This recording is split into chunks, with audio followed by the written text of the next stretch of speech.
오늘 주시는 하나님 말씀 신약성경 마가복음입니다. 마가복음 1장 2절에서 8절까지 말씀을 함께 나누겠습니다.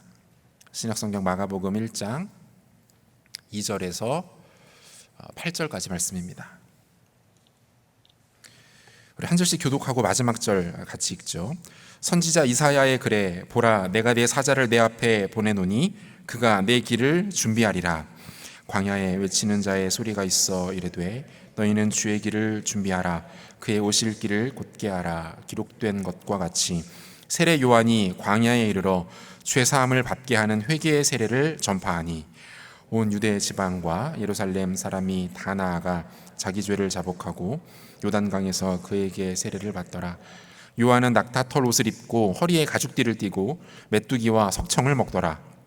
그가 전파하여 이르되 나보다 능력 많으신 이가 내 뒤에 오시나니 나는 굽혀 그의 신발끈을 풀기도 감당하지 못하겠노라. 함께 읽겠습니다.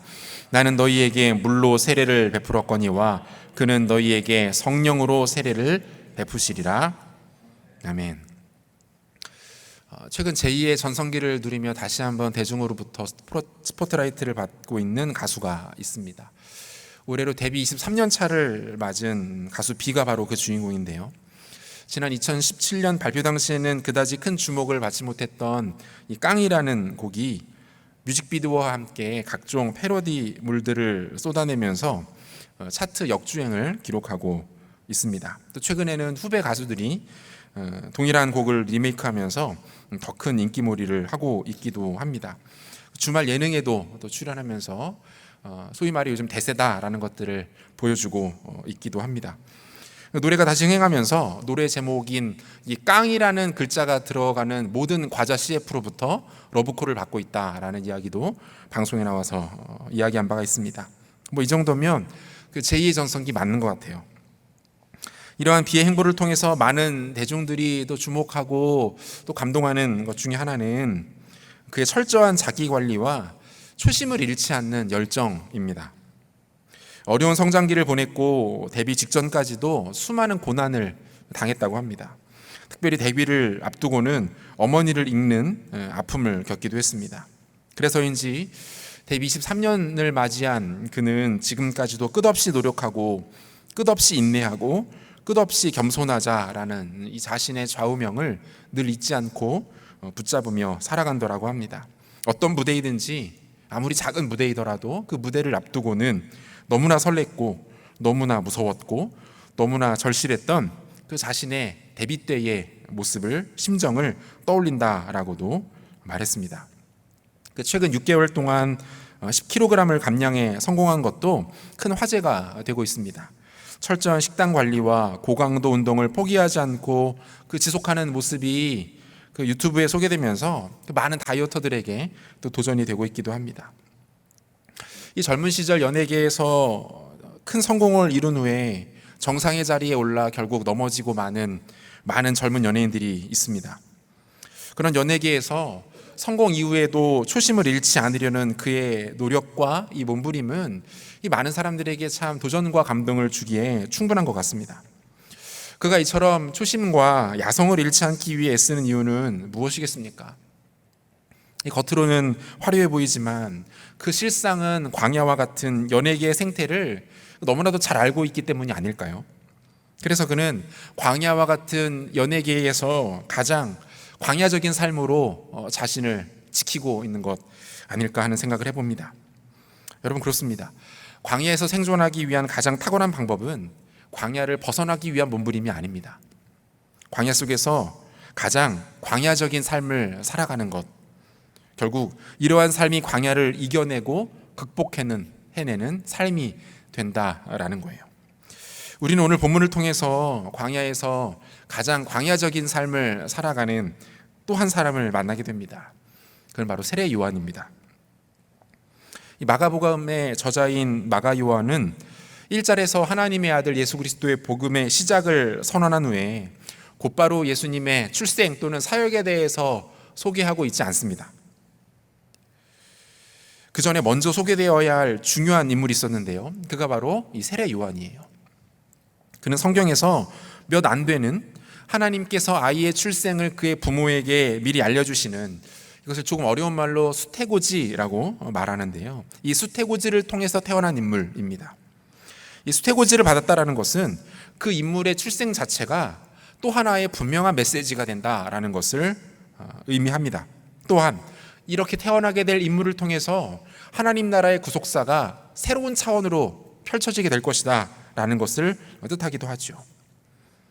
그의 아버지 사가랴는 당시의 제사장이었습니다. 어머니 엘리사벳 역시 아론 가문의 자손으로 뼛속까지 레위인이었어요. 이 정도 되면 이스라엘 사회에서 금수저 중에 금수저 가문이었던 것이죠. 하지만 이 좋은 가문에 대를 이을 자식이 없었습니다. 심지어 엘리사벳은 고령이 되도록 아이를 갖지 못하고 있었어요. 이때 하나님의 천사가 사가랴에게 찾아옵니다. 천사는 그의 아내 엘리사벳이 아들을 낳게 될 것이다 라는 소식을 전합니다. 누가복음 1장 13절을 보니까요, 천사가 그에게 이르되 사가랴여 무서워하지 말라. 너의 간구함이 들린지라 내 아내 엘리사벳이 내게 아들을 낳아주리니 그 이름을 요한이라 하라 라고 되어 있어요. 여러분, 아이가 없는 이 고령의 여인이 아들을 갖게 될 것이다 라는 소식이 지금 전해지고 있습니다. 여러분, 어디서 좀 많이 보던 익숙한 패턴 아닙니까? 그렇죠. 이 아브라함과 사라에게서 이삭이 태어날 때와 같은 상황입니다. 여러분, 이것은 무엇을 말할까요? 아브라함과 사라에게서 이삭이 태어났던 것이 이 하나님 나라 역사의 구약적 출발점이 된 것처럼 세례 요한의 존재가 동일하게 하나님 나라 역사 가운데 커다란 또 하나의 변곡점이 될 것이다 라는 것을 보여주고 있는 것 아니겠습니까? 특별히 이 과정에는요, 인간의 능력, 인간의 공로, 인간의 역할 전혀 나타나지 않습니다. 아니, 나타날 수가 없었죠. 왜 그렇습니까? 이 사라와 엘리사벳 모두 아이를 결코 낳을 수 없는 상황이었기 때문에 그래요. 하나님께서 오로지 당신의 전적인 능력과 기적을 통해서 이 가정들에게 생명을 주셨고요, 그렇게 허락하신 생명을 통해서 각각 구약의 구속사적 질서, 신약의 또 다른 하나님의 역사가 새롭게 펼쳐지게 될 것을 말하고 있는 것이죠.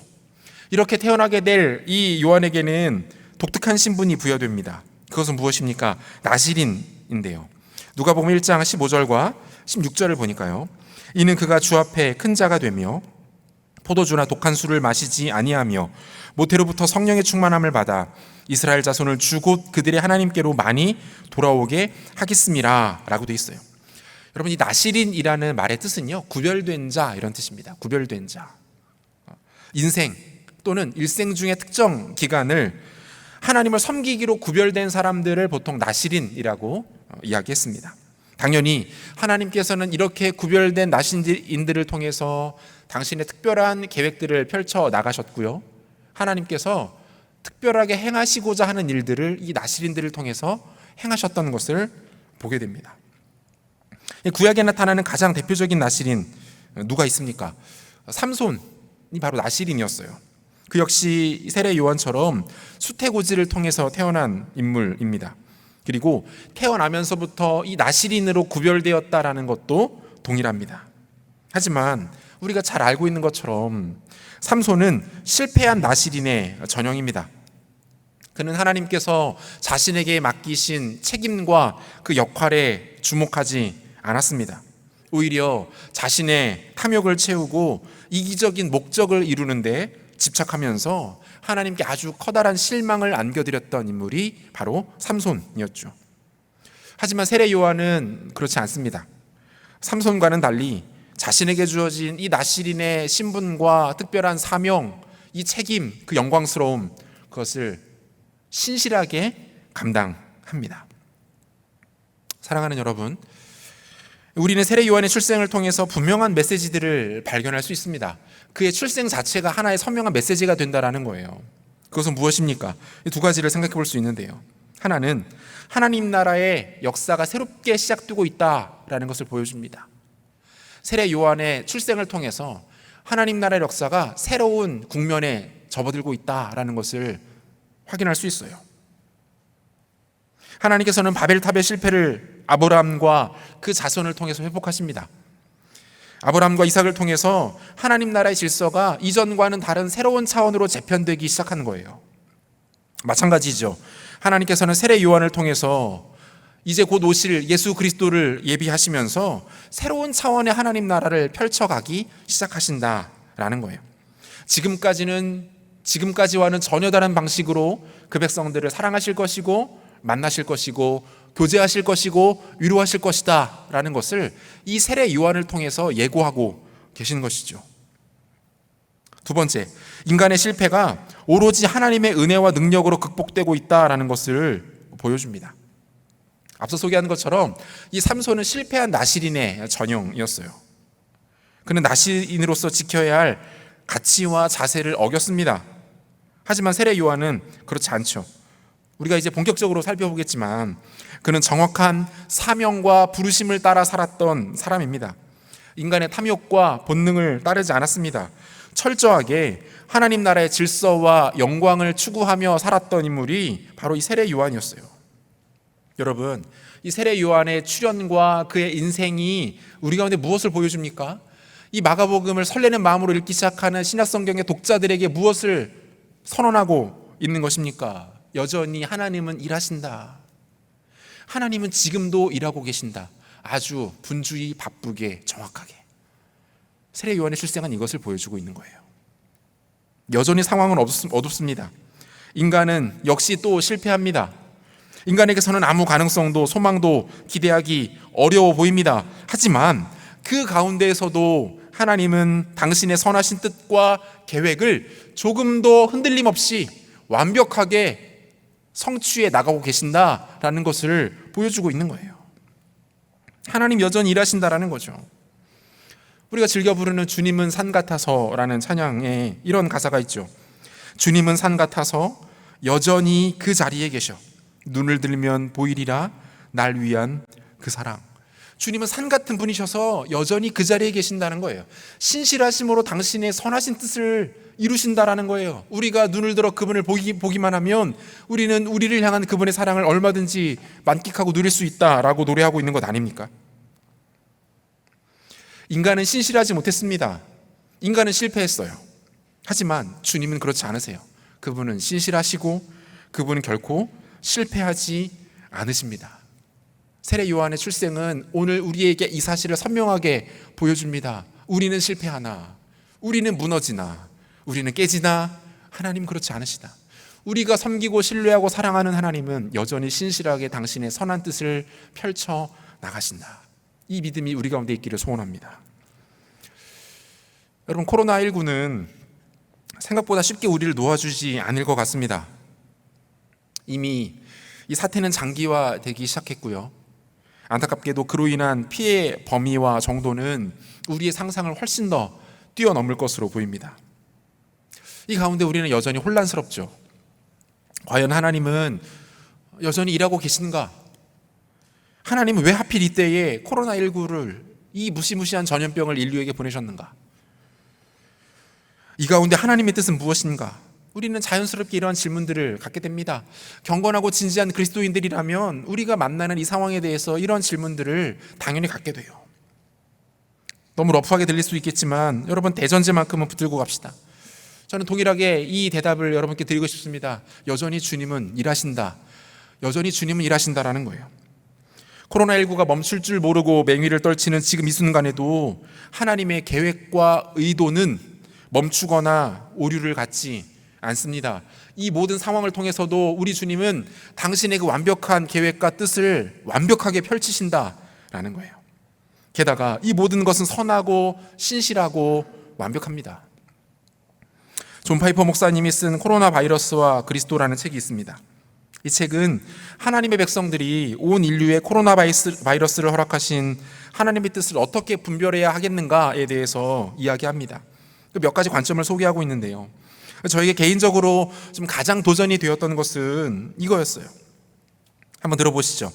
코로나 바이러스는 우리 모두 회개하고 그리스도의 무한한 가치에 비추어 삶을 재정렬하라는 하나님의 우레와 같은 신호다. 다시요. 코로나 바이러스는 우리 모두 회개하고 그리스도의 무한한 가치에 비추어 삶을 재정렬하라는 하나님의 우레와 같은 신호다. 이 존 파이퍼 목사님은 이 논리를 소개하면서 그 누가복음 13장의 말씀을 인용해요. 예수님 당시에 그 대규모 인명피해가 발생했던 두 가지 사건이 있었던 것 같습니다. 하나는 빌라도가 성전에서 예배하고 있는 그 사람들을 학살한 일이 있었고요. 또 하나는 실로암 지역에 세워졌던 망대가 무너지면서 그 많은 사람들이 무려 18명의 사람들이 희생을 당한 일이 있었습니다. 이 소문이 회자되자 제자들이 예수님께 찾아와 묻습니다. 주님, 우리가 이 사건을 어떻게 해석해야 하겠습니까? 그들이 죄를 범했기 때문입니까? 그들이 죄 지은 것 때문에 심판을 받은 것입니까? 이 질문에 주님 이렇게 대답하세요. 누가복음 13장 3절부터 5절까지 말씀인데요, 우리 한 절씩 한번 교독해 보면 좋겠습니다. 제가 먼저 읽겠습니다. 너희에게 이르노니 아니라 너희도 만일 회개하지 아니하면 다 이와 같이 망하리라. 또 실로암에서 망대가 무너져 치여 죽은 18사람이 예루살렘에 거한 다른 모든 사람보다 죄가 더 있는 줄 아느냐. 같이요. 너희에게 이르노니 아니라 너희도 만일 회개하지 아니하면 다 이와 같이 망하리라. 여러분, 예수님께서 사용하신 이 워딩을 좀 우리가 주목해 볼 필요가 있는데요, 예수님이 지금 뭐라고 말씀하세요? 너희라고 말씀하세요. 너희도 만일 회개하지 아니하면 다 이와 같이 망하리라. 제자들은 희생당한 그들의 상황을 물었습니다. 그들은 어떻게 된 것입니까? 그들의 죄 때문에 그렇게 된 것입니까? 그들의 경우는 어떻습니까? 제자들의 관심은 그들이에요. 그들의 마땅한 죄값을 당한 것인가요? 하지만 주님은 그들이 아닌 너희로 대답하십니다. 회개하라. 너희도 그와 같이 망할 거다. 사랑하는 여러분, 이게 참으로 두려운 말씀이에요. 너도 당장 그와 같이 되는 것이 조금 더 이상하지 않다, 이 말씀이에요. 저 상황이 너에게 동일하게 일어나는 것이 전혀 이상하지 않다, 오히려 자연스럽다, 이렇게 말씀하고 있는 거예요. 너가 그 자리에 있어서 죽임을 당했든, 너가 그 실로암 망대에 있어서 깔려 죽었든 전혀 이상할 것이 없다. 너희도 회개하지 않으면 그와 같이 될 것이다. 여러분, 코로나19로 인한 피해가 눈덩이처럼 커져가는 국가들과 지역들이 있습니다. 도저히 손을 쓸 수 없는 상황으로 치닫는 나라들도 있는 것 같아요. 그 나라와 그곳의 사람들이 우리보다 더 많은 죄를 지었기 때문에 그 고통과 어려움을 당하고 있는 것입니까? 그들이 우리보다 도덕적, 윤리적으로 타락했고 하나님 앞에 더 범죄했기 때문에 그 어려움을 당하고 있는 것입니까? 아니요, 그렇지 않습니다. 그렇지 않아요. 그 상황이 당장 우리의 이야기가 되고 우리의 경우가 되어도 우리는 할 말이 없습니다. 아니, 오히려 우리 또한 그와 같은 일을 당하는 것이 하나님 앞에 마땅한 일입니다. 그런데 우리는 그렇지 않아요. 여전히 불안하긴 하지만 얼마든지 우리는 정상적인 일상을 유지하고 있고요. 당장 코로나19로 인한 죽음의 공포를 모두가 느끼지는 않습니다. 왜요? 하나님께서 아직 우리에게 이 기회를 주고 계시는 것이죠. 뭡니까? 예수님의 말씀, 회개하라. 그러지 않으면 너희도 그들처럼 될 것이다. 우리에게 당장 그런 일들이 일어나지 않는 이유는 하나님께서 우리에게 기회를 주고 계시는 겁니다. 회개하고 돌이킬 만한 시간을 주고 계시는 거예요. 재정렬하라, 재편성하라. 죽음을 향해 달려가는 길에서 깨닫고 멈춰서서 돌이켜라. 회개하고 나에게로 돌아오라. 주님 우리 가운데 이 말씀하고 계시는 거예요. 대한민국이 특별히 선하기 때문에 우리가 안전합니까? 방역을 잘했다고요? 아니요. 이유는 이 하나예요. 하나님이 이 땅 가운데 우리에게 이 기회를 주고 계신 겁니다. 재정렬하라. 죄를 향해 달려가던 너의 삶을 멈추고 재정비하고 다시 나에게 돌이켜라. 지금이 그때이다. 이 말씀을 하고 계시는 거예요. 여러분, 코로나19 사태로 사회 전반적으로 어려움을 겪게 되겠지만 교회 역시 큰 어려움을 이미 겪고 있고요. 앞으로 더 이 어려움들이 커질 거예요. 하지만 저는 이 어려움이 단순한 어려움으로만 끝나지 않을 것이라고 생각합니다. 이 코로나19 사태로 인해서 여러분 잘 들으십시오. 교회 안에 옥석이 구별되기 시작할 겁니다. 알곡과 가라지들이 서서히 구분되기 시작할 거예요. 이 어려움과 위기 속에서 하나님을 포기하고 외면하며 떠나는 사람들이 있을 겁니다. 그들은 하나님이 아닌 다른 대안을 찾아 떠나겠죠. 각자 도생의 길을 선택할 겁니다. 반면 지금의 위기와 어려움 가운데 더욱 하나님 앞으로 나아가 하나님의 은혜를 사모하고 하나님을 섬기려고 하는 사람들이 있을 겁니다. 그들은 비록 힘들고 어렵지만 더욱 예배의 자리를 지키며 사모할 겁니다. 세상 사람들이 교회를 비난하고 공격하고 조롱할지라도 진리를 붙들고 사수하는 것 그들은 포기하지 않을 겁니다. 교회의 규모와 세는 급격히 줄어들 수 있으나 질과 순수성은 더욱 향상될 거라고 생각됩니다. 주님을 사랑하는 사람들은 더욱 주님을 사랑하며 주의 사랑을 풍성하게 누리게 될 것이고, 반면 복음과 말씀에 관심이 없고 세상에 마음을 두고 있는 사람들은 주님으로부터 서서히 더욱 빠르게 멀어지기 시작할 거예요. 영적인 빈부격차가 벌어지기 시작하는 때가 시작되었다라는 거예요. 주님의 말씀처럼 있는 자는 더 풍족히 받아 누리게 되고 없는 자는 그 있는 것까지 빼앗기게 될 것입니다. 사랑하는 여러분, 이 지금의 코로나19 상황은요, 하나님의 일하심에 대한 분명한 변곡점입니다. 그분의 오래 참으시는 인내와 긍휼이 어느덧 저물어가고 있음을 보여주는 사인이라고 생각됩니다. 성경에서도 알곡과 가라지가 구별되는 때는 예수님께서 언제 그렇게 될 거라고 말씀하십니까? 말세의 때에, 종말의 때에 이런 일들이 일어나게 될 것이다라고 말씀하세요. 그러므로 여러분, 지금은 하나님께 더욱 집중할 때입니다. 예배의 자리를 더 사모하며 예배의 자리로 나올 때입니다. 예배의 우선순위를 두고 예배에 여러분들의 영혼을 던져 승부수를 띄울 수 있어야 하는 때입니다. 다른 거 못하잖아요. 양육훈련 정상적으로 안 되고요. 토하기 저희 몸무입니다. 신방하는 것조차 조심스러운 것이 여전히 현실입니다. 우리가 지금 공식적으로 가장 확실하게 하나님 섬길 수 있는 방법, 여러분, 예배예요. 이 자리. 매주 온라인을 통해서 예배하는 100여 명의 분들이 있습니다. 각자의 사정과 여건이 있는 줄 알아요. 온라인 예배 자체를 비난하거나 정죄할 마음도 추호도 없습니다. 그 자체를 잘못이라고 말할 수 없어요. 어떤 상황에서든 예배하려는 여러분들의 마음과 중심을 주님이 아십니다. 그럼에도 불구하고 여러분들에게 권면합니다. 현장으로 나오십시오. 예배 현장에서 하나님을 예배하십시오. 기도하며 상황을 열어주시기를 구하시고, 때로는 믿음의 도전과 담대함으로 반응하십시오.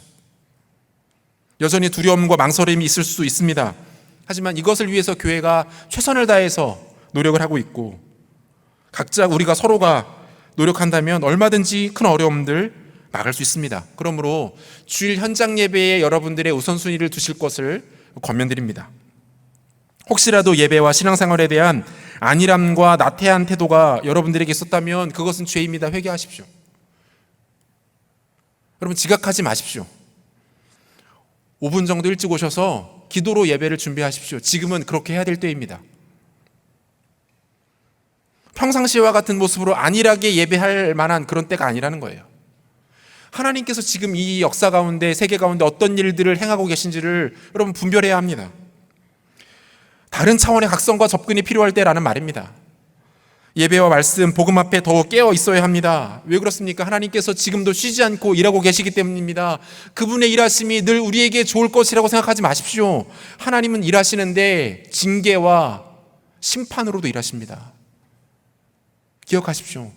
여러분, 지금은 비상 상황이에요. 하나님 앞에 예전과 동일한 방식으로 안일함과 나태함으로 예배할 그럴 때가 아니라는 뜻입니다. 마가는 기록하고 있지 않지만 누가는 세례 요한 당시의 상황에 대해서 비교적 구체적으로 설명합니다. 누가복음 3장 1절과 2절을 보니까요, 이렇게 돼 있어요. 디비르 황제가 통치한 지 15해, 곧 본디오 빌라도가 유대의 총독으로, 헤롯이 갈릴리의 분봉왕으로, 그 동생 빌립이 이두레와 드라고니 지방의 분봉왕으로, 루사니아가 아빌레네의 분봉왕으로, 안나스와 가야바가 대제사장으로 있을 때에 하나님의 말씀이 빈들에서 사가랴의 아들 요한에게 임한지라. 여러분, 마치 한 조직에 소속되어 있는 사람에게 그 위로 줄줄이 늘어서 있는 직속 상관을 소개하듯이 누가는 이 세례 요한의 청년기를 맞이하는 시점에 세상 권세자들을 열거합니다. 여러분, 누가가 왜 이 사람들의 이름을 이와 같이 장황하게 이야기하고 있는 것입니까? 여러분, 누가가 이 이야기를 하고 있는 것은 당시 사회의 총체적 타락을 꼬집기 위함이에요. 뭡니까? 세상 권세자들의 이름이 줄줄이 열거되고 있다는 것은 당시의 사회가 이것에 주목하고 있었다는 것을 말하는 겁니다. 철저하게 권세와 명예, 돈과 권력을 중심으로 돌아가고 있는 세상, 모두가 높은 자리, 강한 힘, 많은 돈, 권력을 쥐기 위해 아무것도 보이지 않았던 당시의 상황을 단적으로 보여주고 있는 것이죠. 이름이 거론된 사람들 이외에도 수많은 사람들이 권력과 명예, 힘과 부를 자신의 우상으로 삼고 그것을 추구하며 그것에 취하여 살고 있었는지를 보여주고 있는 겁니다. 동시에 누가는요, 이 유대 종교 지도자들에 대한 언급도 빼놓지 않고 있는데요, 이 주목할 만한 것은 율법에 정한 바에 따르면 당대에 단 한 명이어야 할 대제사장이 안나스와 가야바 두 명으로 기록이 되어 있습니다. 하나님과 백성들을 아름답게 섬기는 이 거룩하고 영광스러운 직분인 대제사장 직분이 하나의 세속적 감투가 되어버린 거예요. 지극히 인간적인 개념과 방식으로 그 직분을 둘로 늘려놓은 거고요. 그 자리에 세울 대제사장을 어떤 방식으로 선별했는지 불을 보듯 뻔합니다. 성직에 대한 매관매직이 이루어지고 있었던 거죠. 이처럼 타락하고 영적으로도 너무나도 혼탁해져 버린 이 시대 가운데 하나님은 세례 요한을 역사의 전면에 등장시키십니다. 이 사람 어떤 사람이었습니까? 본문을 통해서 두 가지로 한번 정리하겠습니다. 첫 번째, 세례 요한은 말씀의 사람이었어요. 본문 2절과 3절 말씀 같이 한번 읽도록 하겠습니다. 2절 3절 같이 읽겠습니다. 선지자 이사야의 글에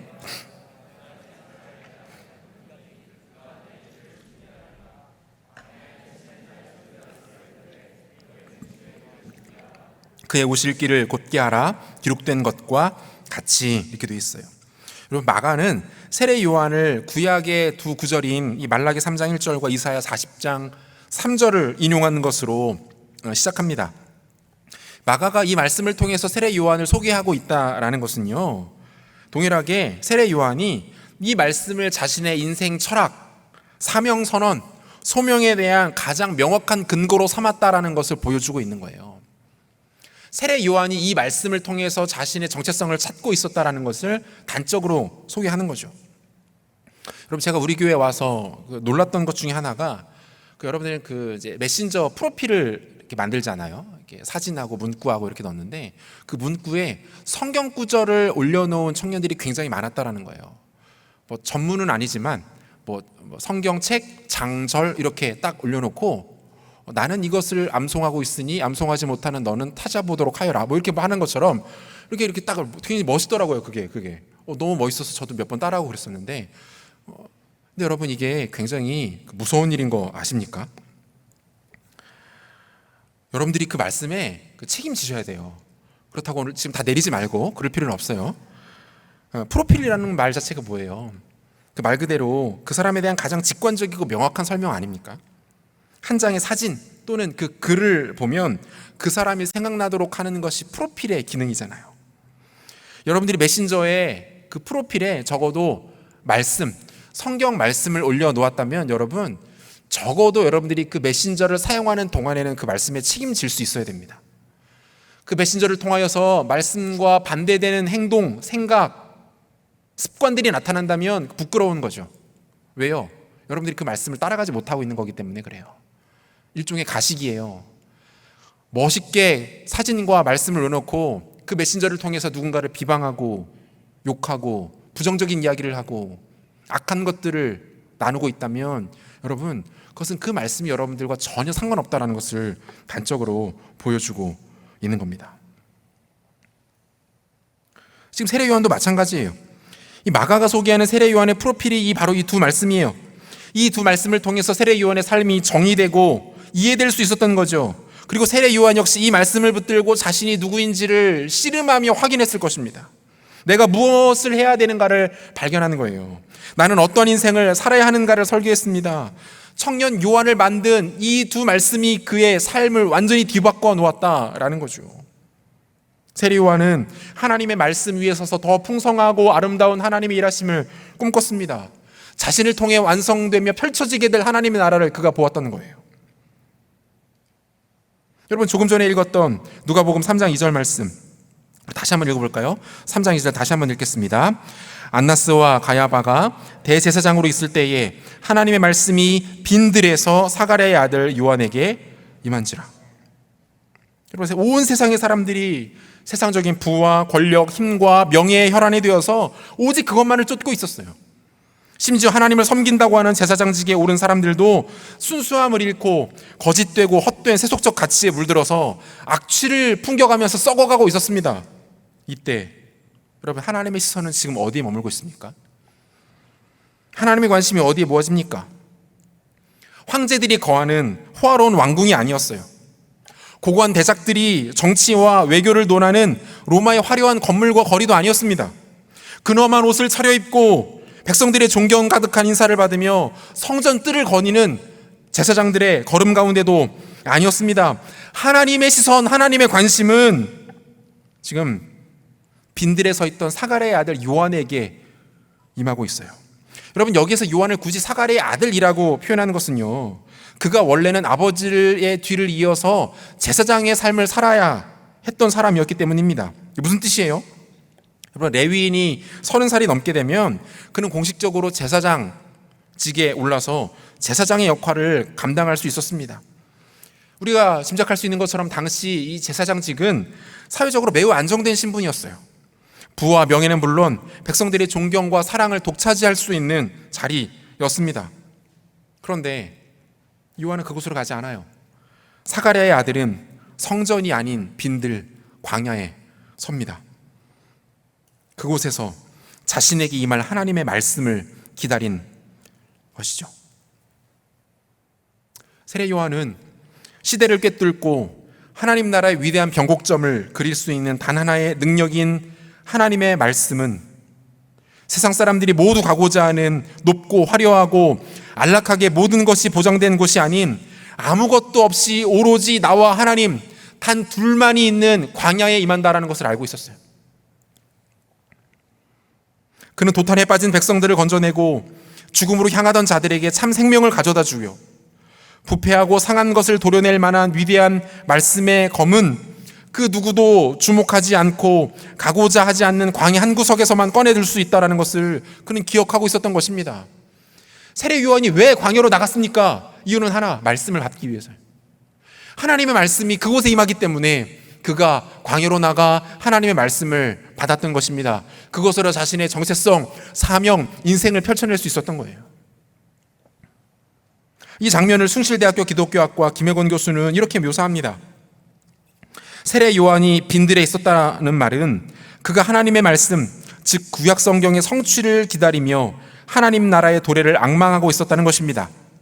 그는 긴 세월 동안 도시 세월의 분요함과 세속적인 삶이 가져다주는 환희와 흥분으로부터 자신을 단절시킨 채 오로지 왕이신 하나님 나라의 도래에 초점을 둔 앙망을 신실하게 간직하고 있었던 것입니다. 사랑하는 여러분, 이거 아닙니까? 청년의 모습으로 하나님 나라를 살아가는 주의 백성들이 관심을 갖고 추구하고 주목해야 할 것은 여러분 이겁니다. 세상의 화려한 가치들이 아니에요. 많은 사람들이 그렇게 되고자 하는 부자가 되는 것 아닙니다. 조금 더 안락한 삶을 살고 윤택한 삶을 사는 것, 그거 아닙니다. 하나님의 청년들은 하나님 말씀에 붙들려야 합니다.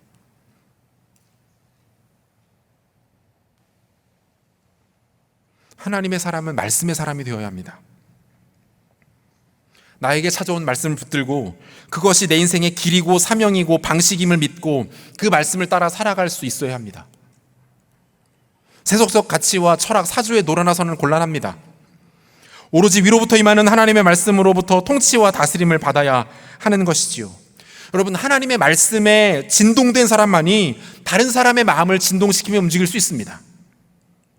하나님의 마음에 공명하여 외치는 자의 소리가 거짓되고 악한 세상에 견고한 성벽들을 무너뜨릴 수 있다는 것입니다.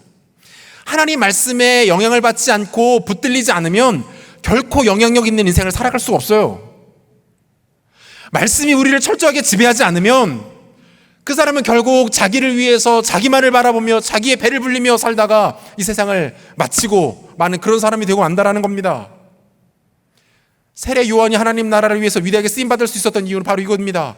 그는 청년의 때에 말씀에 헌신했던 사람이었어요.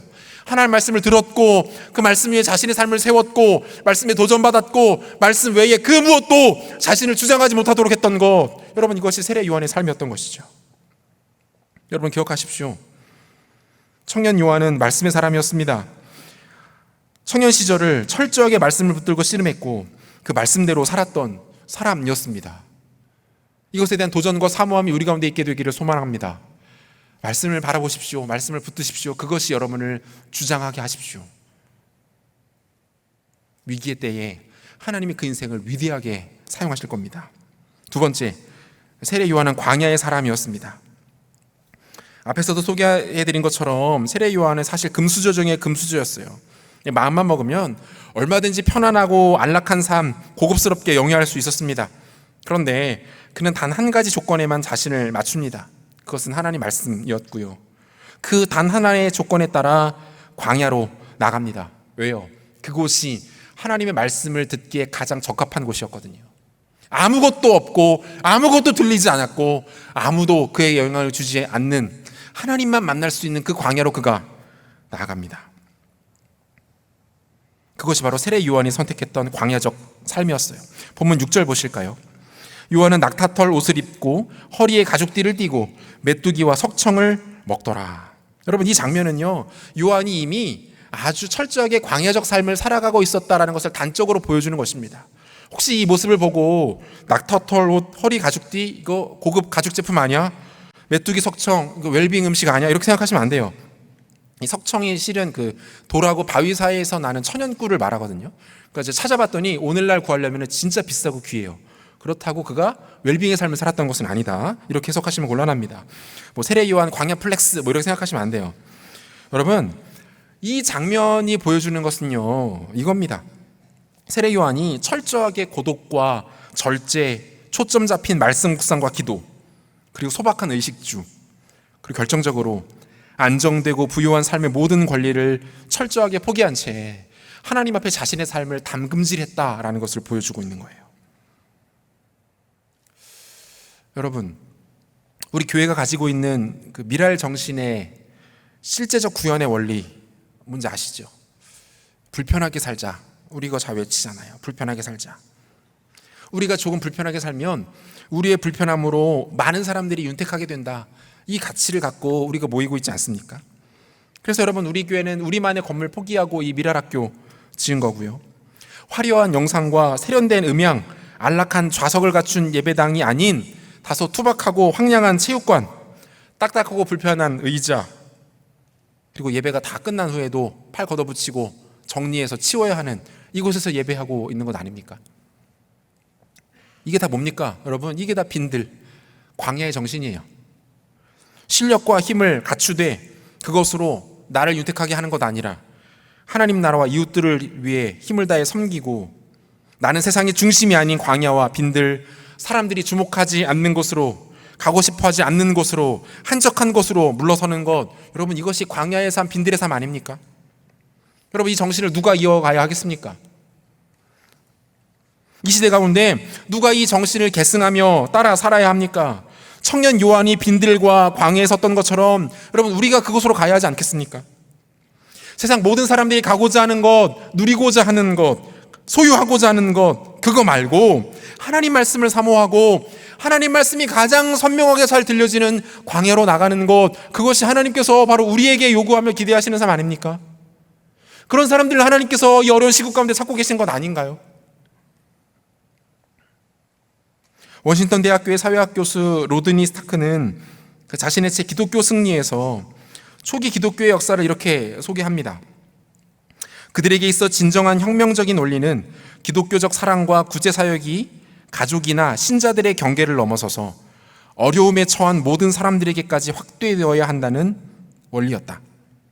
그러면서 이 주 165년부터 251년까지 그 로마 제국을 강타했던 그 전염병의 상황에 대해서 이 그리스도인들이 어떻게 대처했는지를 설명해주고 있는데요. 그 당시 사회에서 이 전염병에 감염되었다는 것은 그 신의 저주를 받는 것으로 여겨졌습니다. 약자에 대한 구제와 돌봄은 그 구제와 돌봄을 받는 대상들의 나태함과 게으름을 정당화시키는 것으로 인식되어서 금기시되었다라고 해요. 실제로 로마 제국의 3분의 1이 질병으로 죽어가는 동안에 의사들은 자신의 시골 별장으로 피신했습니다. 증상이 있는 사람들은 즉시 집 밖으로 버려졌습니다. 사제들은 신전을 버리고 도망쳤습니다. 오로지 그리스도인들만이 병자들을 돌보았고 죽은 자들 곁을 끝까지 지켜주었다고 합니다. 그들은 모두가 꺼려하는 광야 빈들로 나가는 것을 마다하지 않았던 거죠. 전염병이 거의 끝나갈 무렵 이 알렉산드리아의 주교 디오니시우스는 교회의 성도들을 격려하며 이런 내용의 편지를 보냈다고 해요. 우리 형제들은 대부분 자신을 아끼지 않고 오직 서로만을 생각하며 무한한 사랑과 충실함을 보여주었다. 그들은 위험을 아랑곳하지 않고 병자들을 돌보며 그들의 모든 필요에 주의를 기울여 그리스도 안에서 그들을 정성껏 보살폈다.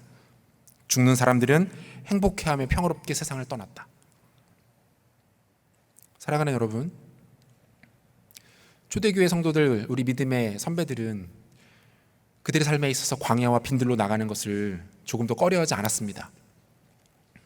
여러분, 그들이 알고 있는 복음과 우리가 알고 있는 복음이 다른 것입니까? 그들이 사랑하며 닮아가기를 원하는 예수 그리스도와 우리가 사랑하며 그토록 닮고 싶어하는 그 예수님은 다른 분인가요? 문제는 뭡니까? 저 여러분들이 이 빈들의 영성, 이 광야의 야성을 잊고 살아가고 있는 것입니다. 복음을 깨닫고 그 복음을 통해서 예수께서 내 삶에 들어오신 그 순간부터 내 삶은 더 이상 나의 것이 아닌 주님의 것이 되어버렸습니다. 여러분, 이 사실 믿으십니까? 믿으시면 아멘 합시다. 우리가 그분의 것이 되었다는 것은 이제부터는 나는 내 마음과 생각, 욕심에 따라 살아갈 수 없는 존재라는 것을 뜻합니다. 여러분, 이것도 믿으십니까?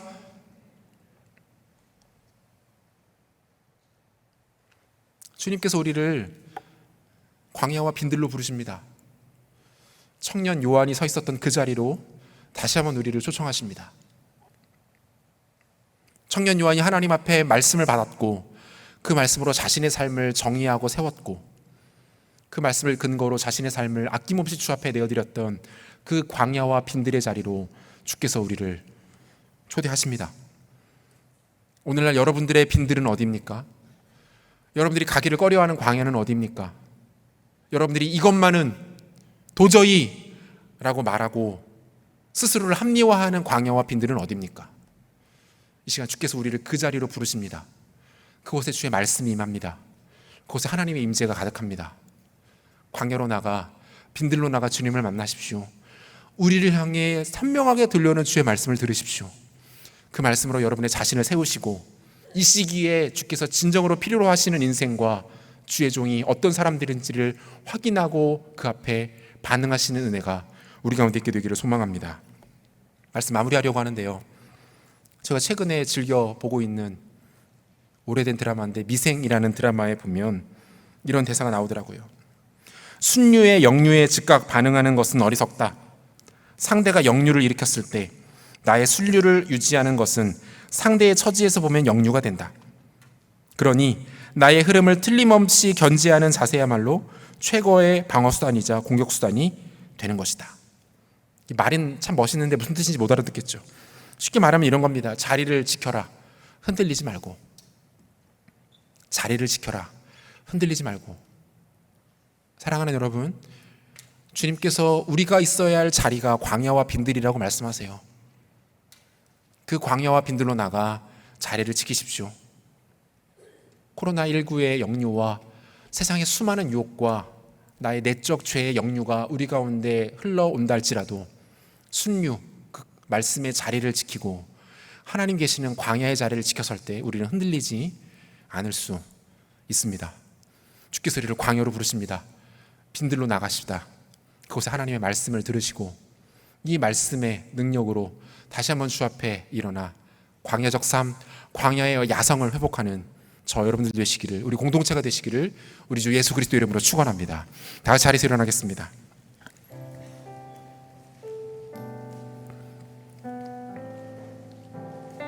오늘 주신 말씀 기억하면서 우리 하나님 앞에 우리의 마음을 올려드리십시다. 내 영혼이 주님께 확정되어 싸우니 주님 나를 받아주시옵소서. 모든 상황 속에서도 하나님 앞에 광야로 나아가 주의 말씀을 붙드는 인생 되겠습니다라고 고백하며 함께 찬양합시다. 모든 상황 속에서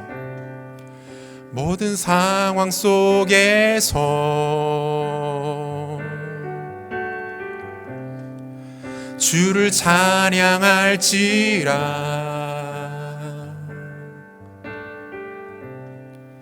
주는 너의 큰 상급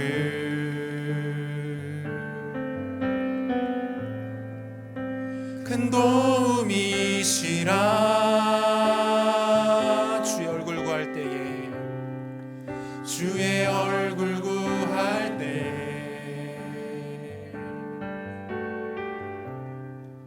주의 영을 부사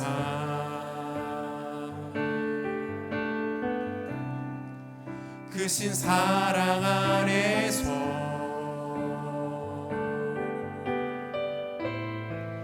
주를 보게 하소서. 고백합시다. 내 영혼이 확정되었사오니 내 영혼이 확정되었사오니 믿음의 눈 들어 주를 바라봅니다.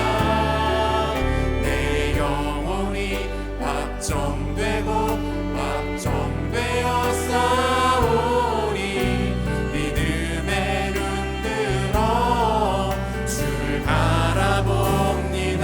다시 한 믿음으로 고백하며 나아갑니다. 모든 상황 속에서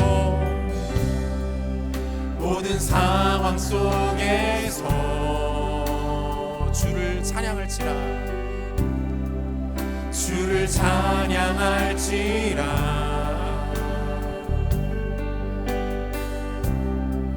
주는 너의 큰 상급. 주님은 우리의 큰 도움이 되십니다. 큰 도움이시라. 주의 얼굴 구할 때에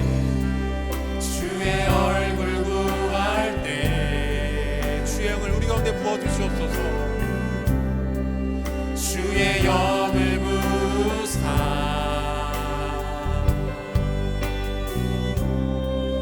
크신 사랑 안에서 우리 믿음의 눈을 들어 고백합니다. 주를 보게 하소서.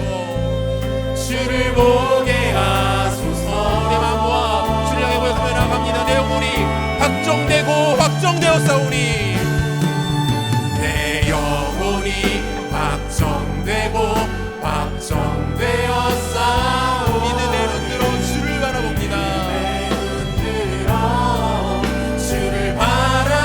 하며 나갑니다. 내 영혼이 확정되었사오니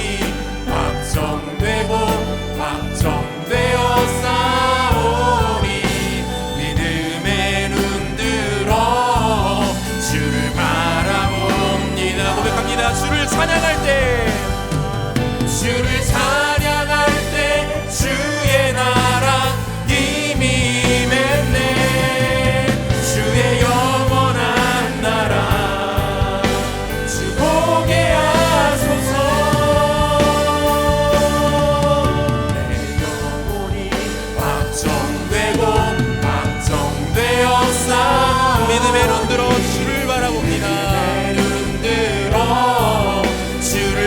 광야에서 우리를 부르시는 주님을 향해 고백합니다. 내 영혼이 확정되었사오니 믿음의 다시 한번 우리의 마음을 주님께 올려드리며 고백하며 나아갑니다. 내 영혼이 확정되었사오니 내 영혼이 확정되었사오니 믿음의 눈 들어 주를 바라봅니다.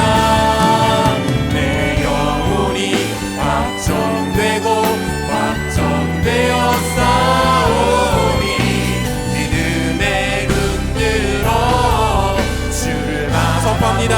하나님 우리와 영원히 함께 하시네.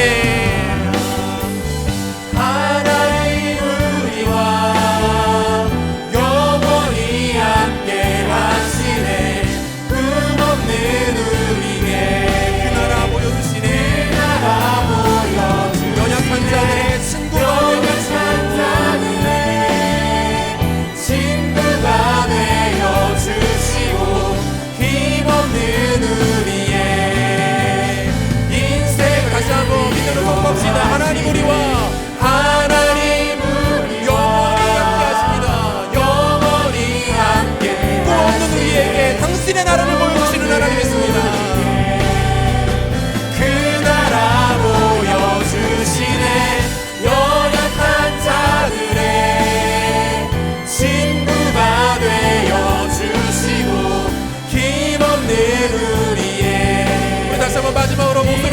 고백하며 나가십시다. 하나님 우리와 영원히 함께 하시네. 영원히 함께 하시네. 꿈없는 우리에게 그 나라 보여주시네. 연약한 자들의 친구가 되어주시고 힘없는 우리의 인생을 위로하시네.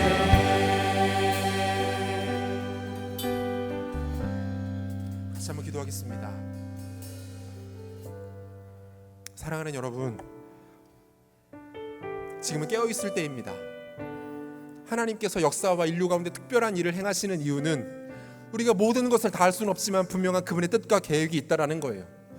우리는 그분의 백성이고 그분의 자녀이고 그분의 제자이기에 마땅히 그분의 의도와 그분의 심중을 헤아리는 것이 마땅합니다. 고민해야죠. 왜? 하나님의 마음이 무엇일까? 하나님의 뜻이 무엇일까? 하나님 이것을 통해서 무엇을 기대하시는가? 여러분, 이것은 우리의 가장 우선순위의 고민이 되어야 합니다. 그리고 오늘 우리는 함께 말씀을 나누면서 그것에 대한 하나의 중요한 단서를 발견할 수 있었습니다. 무엇입니까? 우리 개인에게 적용해 볼 수 있는 것인데요, 기회를 주고 계신 거예요. 하나님 우리 가운데 기회를 주고 계신 겁니다. 재정렬하라, 재편성하라, 처음부터 다시 시작하라. 잘못됐던 그 자리에서 돌이켜서 내가 있는 나의 자리로 돌아오라. 주님 여러분에게 이 시간 이렇게 말씀하십니다. 사랑하는 여러분, 안일함과 나태함을 버리십시오. 하나님을 향해 높아졌던 마음들을 버리십시오. 나의 생각과 주장들을 내려놓으십시오. 지금은 그런 생각에 빠졌을 때가 아닙니다. 지금은 하나님의 뜻을 깨닫고 그분께로 돌이킬 때예요. 하나님 용서하여 주십시오. 하나님 내가 어리석었습니다.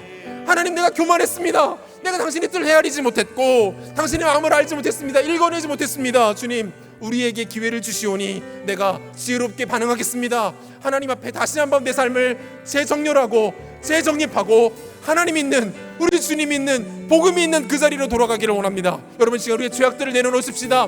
하나님이 다시 한번 만지시기를 원하시는 여러분들의 삶의 영역들을 내려놓으십시다. 우리의 죄악과 우리의 연약함과 우리의 교만함을 주 앞에 내려놓으십시다. 우리 주 앞으로 지고 기도하겠습니다. 주여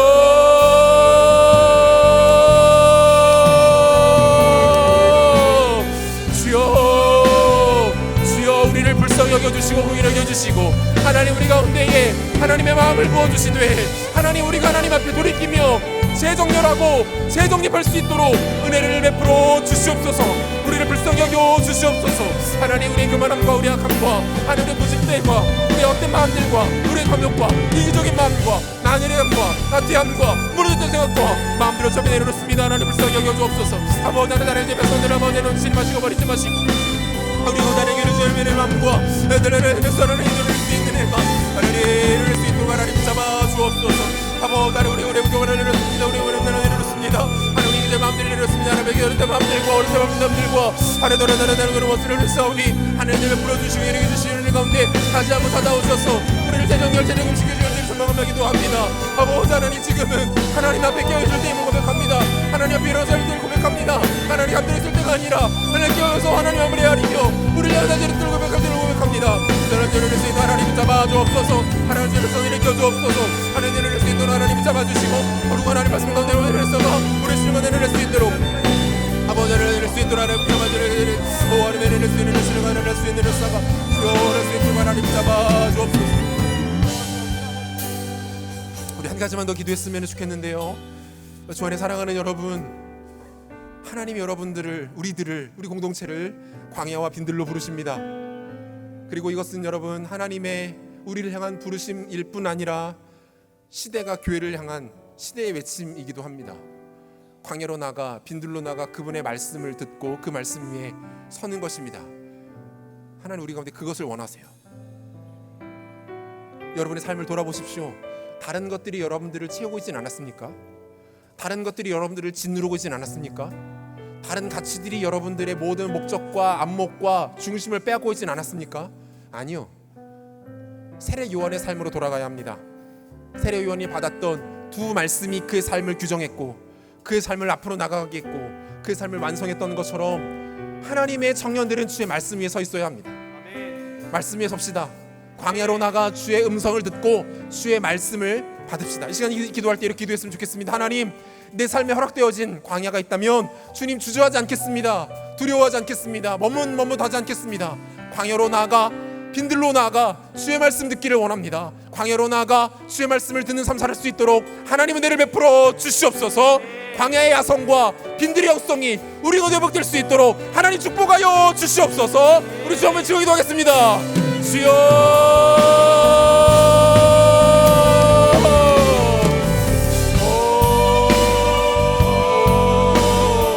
사랑하는 주님, 하나님 광야로 나아가 빈들로 나아가 우리를 부르시는 주의 음성과 주의 마음 가운데 삼하기를 원합니다.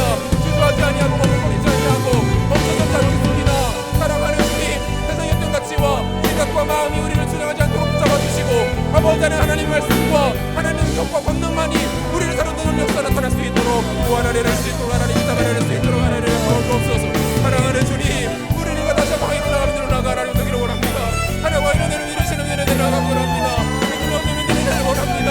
하나님의 은혜를 붙잡아주시고 은혜를 가운데 하나님의 은혜를 붙잡아주옵소서. 하나님의 은혜 가운데 한번 다시 한번 부르는 여시고 하나님 붙잡아주시고 한번 하나님의 은혜를 쓰는 가운데 나타나는 은혜가 한번 은혜를 수 있도록 하나님 붙잡아주시옵소서. 한번 하나님의 은혜를 쓰는 하나님의 은혜를 수 있도록 하나님 붙잡아주 하나님의 은혜를 가운데 나타나는데 한번 은혜를 수 있도록 하나님 붙잡아주시고 하나님의 역사가 수 있도록 하나님 붙잡아주시고 은혜를 수 있도록 하나님 함께 찬양합시다. 하나님 우리와 영원히 함께 하시네. 꿈없는 우리의 그 나라 보여주시네. 그 나라 보여주시네. 연약한 자들의 친구가 되어주시고 힘없는 우리 그걸 높이 들고 하나님께 고백하며 나가십시다. 하나님 우리와 영원히 함께 하시네. 하나님 우리와 영원히 함께 하시네. 꿈없는 우리에게 그 나라 보여주시네. 연약한 자들의 친구가 되어주시고 힘없는 우리의 인생을 위로하시네. 다시 한번 목소리를 높여 하나님 우리와 영원히 함께 하시네. 영원히 함께 하시네. 꿈없는 우리에게 그 나라 보여주시네. 연약한 자들의 친구가 되어주시고 힘없는 우리의 인생을 위로하시네.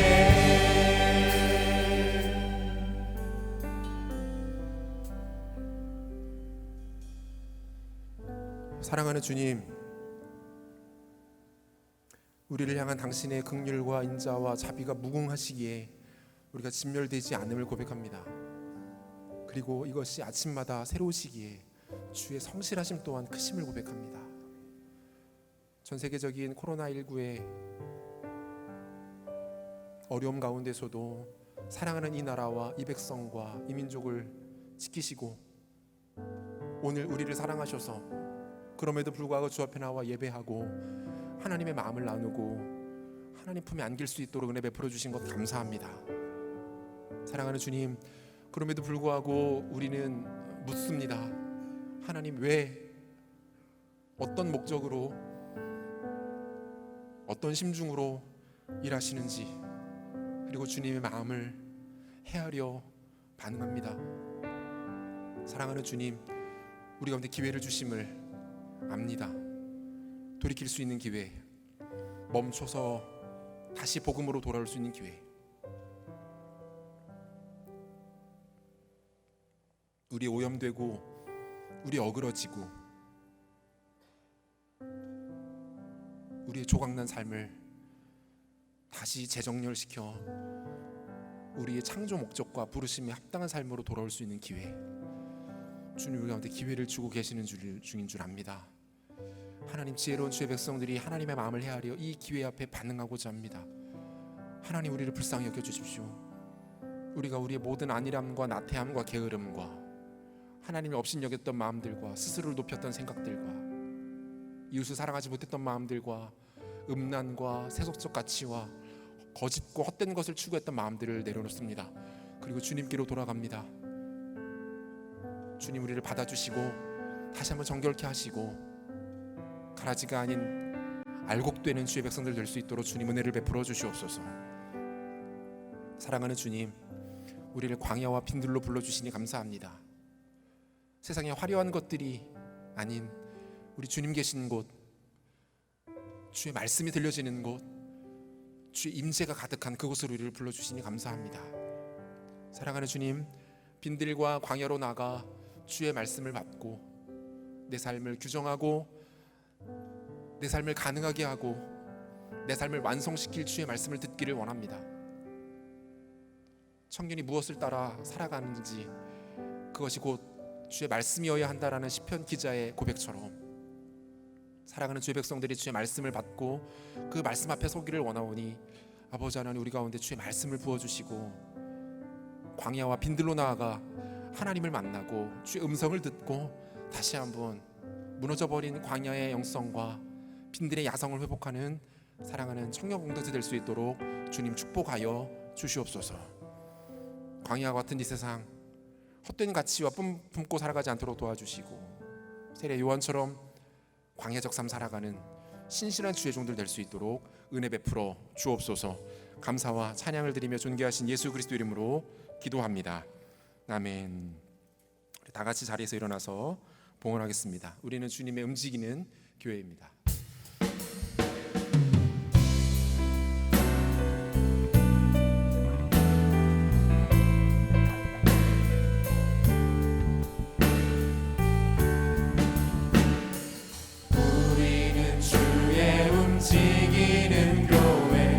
이곳은 주님을 위한 자리, 내가 기도하는 모든 땅 위에서 하나님 예배받을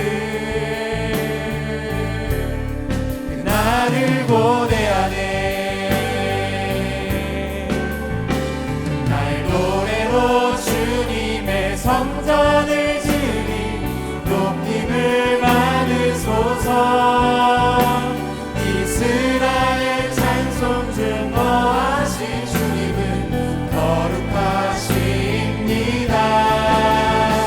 두 손 들어 주님의 보좌를 만들고 온 맘 다해 경배하리. 구름 날개 사이에 임하신 것처럼 내 위에 임하소서.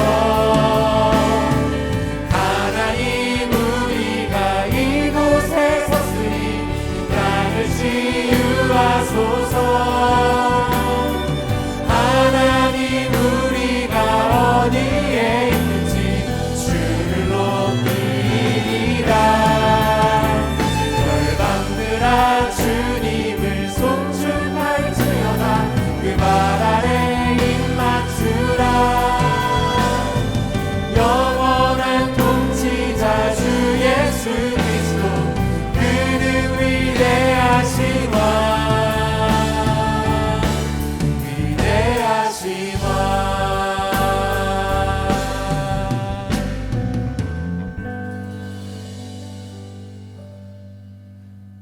사랑하는 하나님을 향한 사랑의 고백이 우리 일평생의 시간 속에 반복되어도 부족함이 없는데 그 하나님을 향한 온전한 마음을 들이지 못한 채 살아가는 우리들을 긍휼히 여겨 주시옵소서.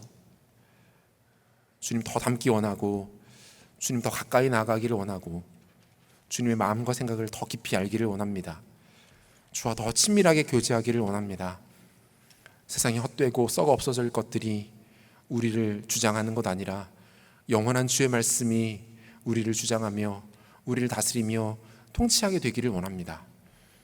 이러한 마음으로 예배 자며 사랑하는 주의 백성들을 축복하시고 그 마음의 소원대로 이번 한 주간 삶의 영역과 순간 가운데 일하여 주시옵소서. 예배에 나올 때에 정성스럽게 구별하여 드린 예물을 주 앞에 올려드립니다. 드린 손길들을 축복하여 주시고 건강의 복과 좋은 기회의 복과 주의 말씀을 받는 복과 광야로 나아가 하나님을 만나는 영적인 복을 이들의 삶 가운데 충만하게 부어 주시옵소서. 만남의 복이 있게 하시고 좋은 믿음의 배우자들을 만나 믿음의 복된 가정 이루는 은혜 또한 이들 가운데 허락하여 주시옵소서. 이 예물들이 쓰이는 곳마다 잃어버린 영혼 주께 돌아오고 교회가 세워지고 하나님 나라 확장되어지고 죄악의 결박이 풀리며 예수 그리스도를 믿는 믿음이 아름답게 선포되어지는 일들이 나타나도록 주님 은혜를 베풀어 주시옵소서. 남서른의 교회 청년 공동체가 광야와 빈들로 나아가 주의 음성을 듣고 세상이 아닌 주의 말씀에만 반응하여 주의 뜻을 시원케 해드리는 공동체 될 수 있도록 주님 축복하여 주시옵소서. 지금 우리 주 예수 그리스도의 은혜와 하나님의 사랑하심과 성령의 위로하시고 교통하시는 역사가 광야로 빈들로 나아가 주의 말씀을 듣고 그 말씀을 깨달아 하나님의 마음을 시원케 해드리기를 사모하며 이 예배에 참여한 사랑하는 청년들과 모든 성도들 가정과 삶의 터전 머리 가운데 이제로부터 영원토록 함께 있을지어다. 아멘.